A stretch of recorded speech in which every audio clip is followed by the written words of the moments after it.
Qui n'a jamais croisé sur sa route un homme, un vrai, une espèce d'ours?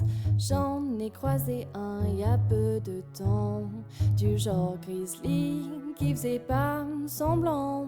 J'ai même tenté de l'apprivoiser pendant des mois, le décrypter, mais à les comprendre il a foutu le camp sans même se rendre, bien évidemment.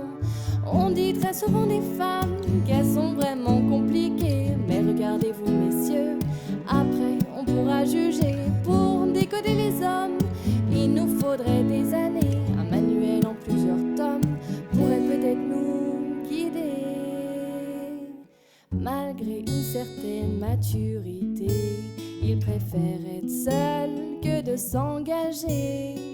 Il ne montre aucun attachement, ce serait avouer quelques sentiments. Leur fierté pourrait en prendre un coup s'ils reconnaissaient qu'ils sont fous de nous. Alors, afin de ne pas perturber leur petit train-train, ils préfèrent nous jeter. On dit très souvent des femmes qu'elles sont vraiment compliquées, mais regardez-vous messieurs, après on pourra juger. Pour décoder les hommes, il nous faudrait des années. Un manuel en plusieurs tomes pourrait peut-être nous guider. Si par inconscience vous vous risquez à tenter le diable, faudra pas pleurer. Il vous laissera sans explication, malgré ses promesses et ses attentions.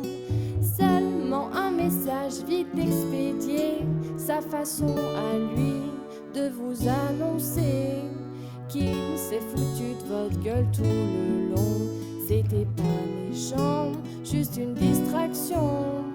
On dit très souvent des femmes qu'elles sont vraiment compliquées, mais regardez-vous messieurs, après on pourra juger. Pour décoder les hommes, il nous faudrait des années. Un manuel en plusieurs tomes pourrait peut-être nous guider.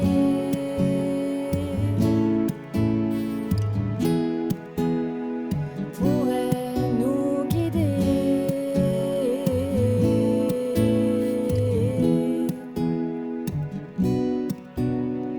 On dit très souvent des femmes qu'elles sont vraiment compliquées, mais regardez-vous messieurs, après on pourra juger.